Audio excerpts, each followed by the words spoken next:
Sonic the Hedgehog. I've always loved Sonic the Hedgehog.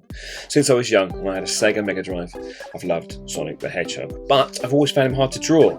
So let's give it a go and see how it turns out. Let's start with his eyes. They're very distinctive eyes, aren't they? Coming around like this. This is not going to look like exactly like Sonic. You know, it's not going to be an exact replica here, but it's going to be a Captain Fishbeard Sonic, some smart version of Sonic.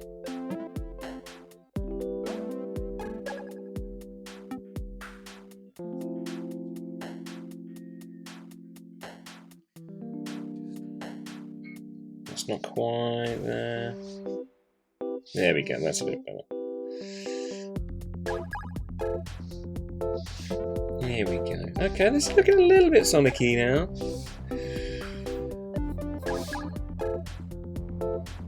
Okay, so it's hard because he hasn't really got a head. His head and body all sort of come into one.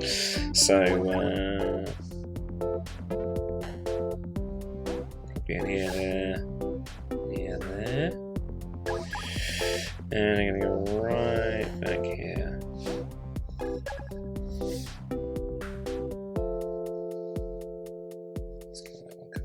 He's a bit furry, these. Never used to be furry. Now he's furry. You notice that? He's got like a furry ears. And I suppose he's more hedgehoggy. More true to a real hedgehog. To his real hedgehog heritage.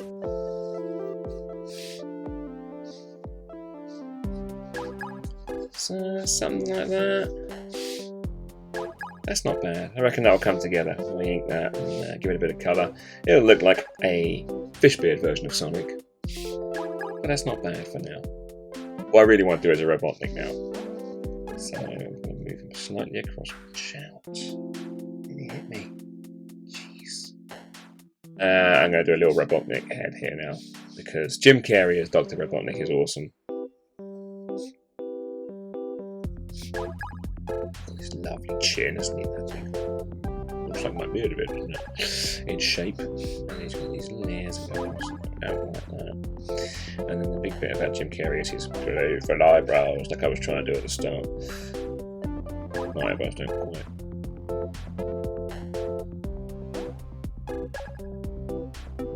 Can't do it without moving my mouth. Don't quite go as well as his.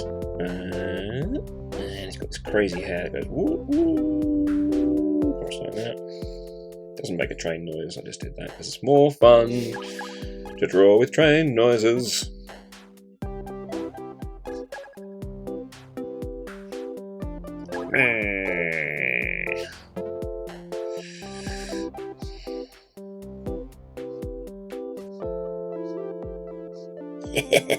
I'm pretty happy with that. So that's roughly what he looks like. He's going to have this sort of coat that comes up like that, and then off to the sides like that. That's relatively good from where I want to be. If I'm at this stage and I'm happy, it's always a good start. The pencil drawings are always your structure for your drawing. You can get it wrong at this stage, rub it out, then you ink it, rub your pencil lines out. Always the best way to do things. So let's go on to the inking stage. I'm going to do it digitally. You can do it manually or digitally. Either way, but I'm going to do this over. I'm going to go this way or this way. I'm going to go this way. Flipping up, it worked. Right down from the top there. So we're drawing at a crazy angle this time. Look at that jaunty angle I've got this page on at the moment. But that doesn't matter. What matters is the actual drawing, and we are going through very nicely at the moment. Following these pencil lines very closely. So I'm adding a few more bits there. I didn't do in pencil because I like the way that detail looks. Thicker lines around the outside, thinner ones on the middle. That's just a rule of thumb for me. There's Sonic. I'm pretty happy with him now, actually. Turned out better than I thought. On to the Doctor now. His crazed look. There's his crazy hair. Cheekbones. Decided to move his ear a little bit there to make him look a little bit more human. There we go, just following those lines nice and carefully. And you don't have to do it at this speed. On to the colour stage. So, what we're going to start with. What else? Could we start with anything else apart from blue? I don't think we could, to be honest. So here we go with the blue flatting layer, which means we just put a big old block of blue down and worry about the details later. Obviously, if you're colouring using your pens, then make sure you've planned out where your colours are going to go first. But with digital drawing and colouring, we don't need to worry about that too much because we can just keep layering things on top, on top, on top.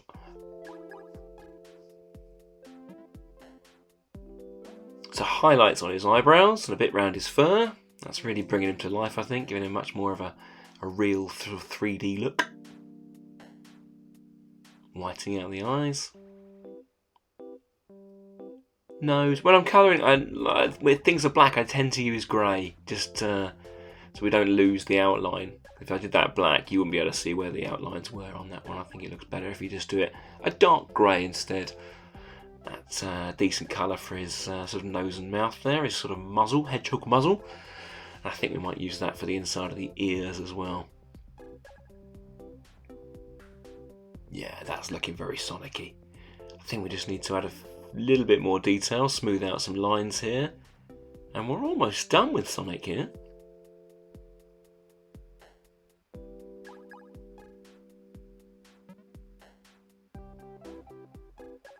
That's it, just a bit of shadow under his chin there.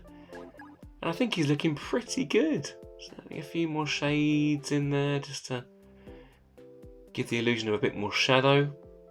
I think we're almost ready to start moving on to Dr Robotnik now. We're going to need red for that.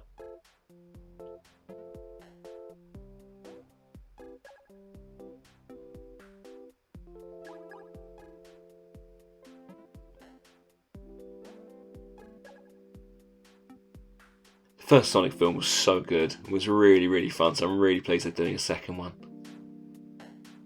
Plus it gives us another opportunity to draw them. So a bit of highlights on Dr Robotnik's face there. He looks quite shiny now, looks like a proper Eggman.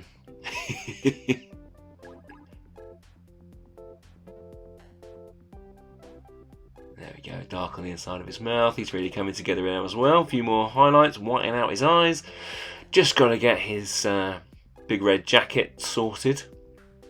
And I think grey on the shoulders, isn't it? So we'll fill that in a sec as well. A few highlights. So the basic colour profile on these is a flat colour with some shadows and highlights. They're very easy on this one. I think they're looking pretty good. What a team. Team of mortal enemies, but a team nonetheless in this sense. Hope you enjoyed that one. I certainly did.